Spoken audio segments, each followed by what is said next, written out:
안녕하세요. 메리츠 자산운용의 존리 대표입니다.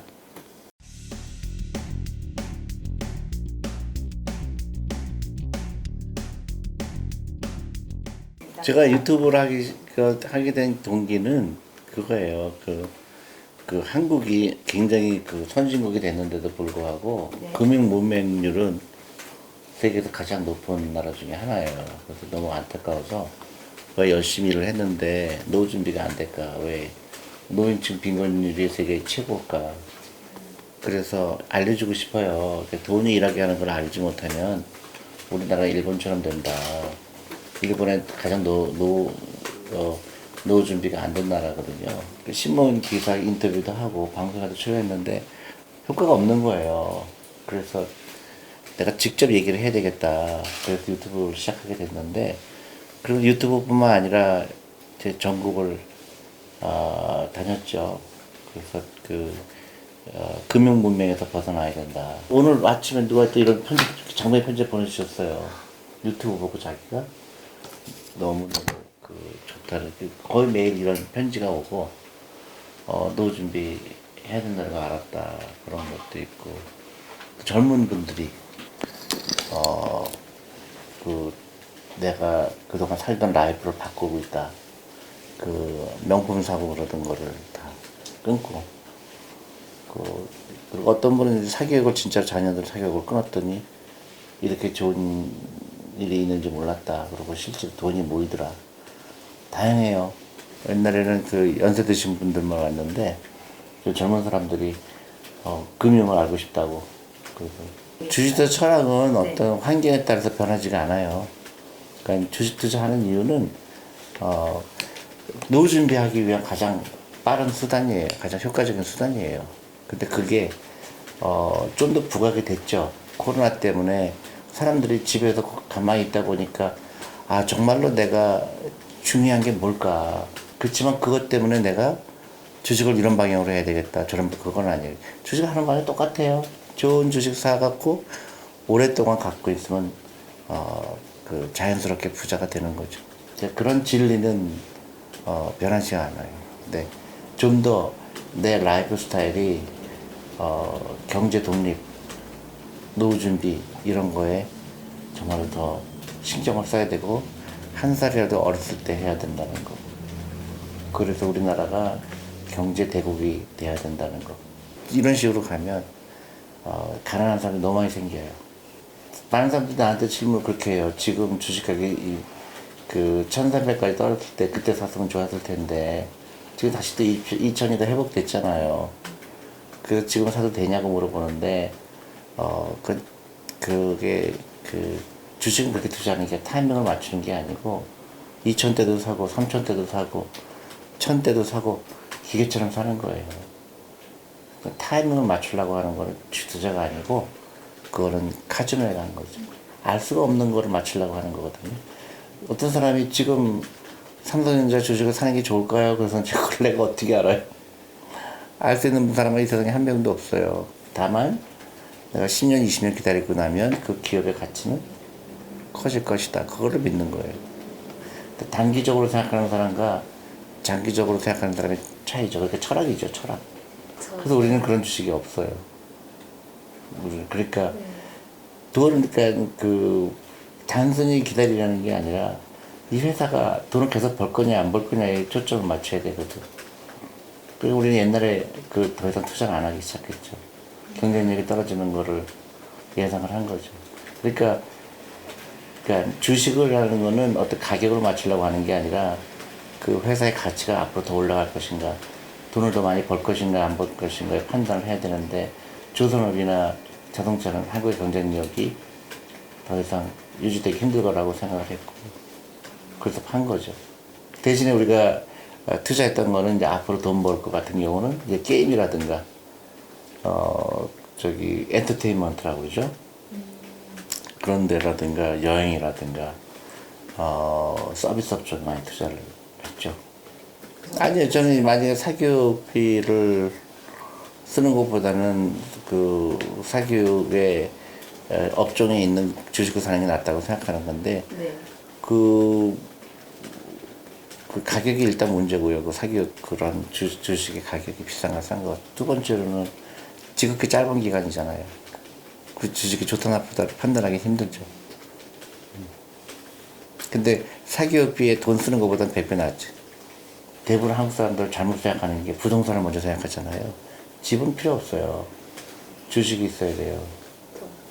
집 있어요? 저 부동산 되게 중요시하는. 아니지. 그러니까 그게 일본이에요. 일본의 금융 문명이에요.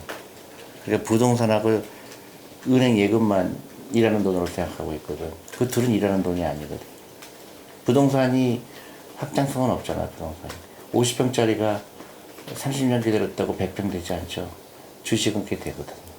그래서 주식에 투자하는 거예요. 유태인들은 그걸 깨달았기 때문에 주식에 투자하는 거예요. 한국하고 일본만 그 주식하면 안 된다고 얘기하고 또 전문가들조차도 TV 방송국에서 전부 주식할 때 깜짝 놀라게 주식하는 이유는 내 노후에 좀 더 편안한 라이프를 위해서 투자하는데 한국에서는 이번 주에 올라갈 주식을 얘기를 해요. 너무 마음이 아파요. 왜 이렇게 잘못된 방향으로 갈까? 미국이죠. 미국의 유태인. 미국은 그 똑똑한 사람도 유태인이에요. 1%의 똑똑한 사람들이 있어요. 그 사람들이 큰 결정을 내려요. 미국이란 나라를 계속 위대한 나라로 만들기 위해서 어떻게 될까. 그래서 그 사람들이 하는 결정이 뭐냐면 일본하고 거꾸로 가는 거였어요. 일본은 망할 거라는 걸 예상을 했어요. 정확하게 맞아 떨어졌거든요. 그래서 우리나라는 미국의 시스템을 닮아가야 된다. 특히 유태인을 잘 배워라. 왜 유태인이 저렇게 전 세계를 지배하는지. 한국이 노인층의 빈곤율이 세계 1위인데도 또 반대로 취업률이 세계 1위예요. 한국 노인층이. 전적으로 얘기했죠. 은퇴를 못했잖아요. 노동력만 일하는 걸로 알았기 때문에. 그러면 일본이 한국보다 더 못 살아야 되는데 왜 한국이 더 못 살을까요? 사교육비 때문에. 그러니까 한국은 2중, 3중에 가난할 수밖에 없는 라이프 스타일을 살고 있는 거예요. 그래서 이거를 깨트리지 못하면 일본보다 더 빨리 빈곤층이 생겨요. 그 다음 유태인들이 또 뭘 했을까요? 어렸을 때부터 돈에 대한 교육을 했죠. 너무 중요하죠. 한국에서 받는 사교육은 기계가 하는 일이잖아. 다 AI가 하잖아요. 수학. 그걸 사람 보고 하라 그러는 거야, 지금. 똑같은 문제를 풀고, 똑같은 문제를. 그러니까 그 아이가 나왔을 때 기계를 이길까요? 못 이길까요? 못 이기죠. 그럼 어떻게 돼요? 취직이 될까요? 안 될까요? 안 돼요. 창의적인 생각을, 인간은 이제 창의적인 생각을 해야 되거든. 그런 거는 다 기계가 해야 되거든. 근데 기계가 하는 일을 배운 거예요. 그럼 경쟁력이 확 떨어지죠. 근데 그거를 이 잘못된 금융 문명에서 오는 거거든요. 옛날 일본 교육을 받는 거거든요. 남을 쓰러뜨릴 수 있다고 착각하는 거거든. 창의성을 갖고 있는 사람이 이기는 시대죠. 창의성을 가르치려면 어떻게 돼요? 자야 돼요. 많이 자야 돼요. 그렇죠. 무지하게 많이 자야지. 그러면 그 뇌가 얼마나 활발하게 움직였어요. 근데 한국에서 학원에 있는 아이들은 그 뇌가 다 죽어버리는 거예요. 외우는데. 내가 그게 너무 끔찍한 거예요. 그것 때문에 돈 쓰고, 그것 때문에 애는 경쟁력이 떨어지고, 그것 때문에 사회에는 더 후퇴하게 되고, 그 국가 경쟁력이 떨어지게 되고, 일본이 그거예요. 일본이 지금 혁신적인 기업이 전혀 안 나오죠. 한국도 그렇게 되고. 당연하죠. 당연하죠. 내가 10년, 20년 가지고 있을 건데, 제일 중요한 게 경영진이죠. 돈이 아무리 벌었어도 경영진의 도덕성이 안 좋으면 어떻게 되죠? 그거는 10년 전이나 20년 전이나 주식 투자할 때 가장 조심해야 될 게 경영진의 자질이에요. 그리고 또 하나는 한국에 필요한 것 중에 세 가지가 딱 있어요. 하나는 창업자 정신이 필요하고요. 두 번째는 금융교육의 절차가 필요하고, 세 번째가 여성이에요. 여성에 대한 배려가 한국이 제일 부족한 나라거든요. 그래서 세 개가 다 꼴찌야, 한국이. 사모펀드는 나쁜 거다. 이렇게 내가 우리까지 피해를 받아요. 그게 문제가 아니고, 사모펀드의 문제가 아니고, 사모펀드라는 거는 미국의 헤지펀드랑 똑같은 거예요. 헤지펀드가 뭐냐면, 많은 부자들을 상대로 하는 펀드예요. 그래서, 일반 공무원 펀드 같은 경우는 제약이 많잖아요. 이거 해야 된다, 저거 못한다. 근데 사모펀드라는 거는 제약을 없애겠다는 거예요. 그래서 미국에서도 사모펀드가 대부분 헤지 펀드를 사모펀드라고 그래요. 그게 뭐냐면 금융당국의 간섭을 받지 않겠다. 대신에 우리가 우리 부자들한테만 판다. 근데 왜 이런 사태가 터지느냐? 그 금융 문맹이기 때문에 그래요. 그러니까 판단하기가 힘든 거예요. 이 금융기관에서 얘기했을 때 이게 어떤 걸 투자하는 걸 잘 모르는 거예요. 그리고 파는 사람도 잘 몰라요. 그냥 은행에서 팔으라고 하니까 판 거예요.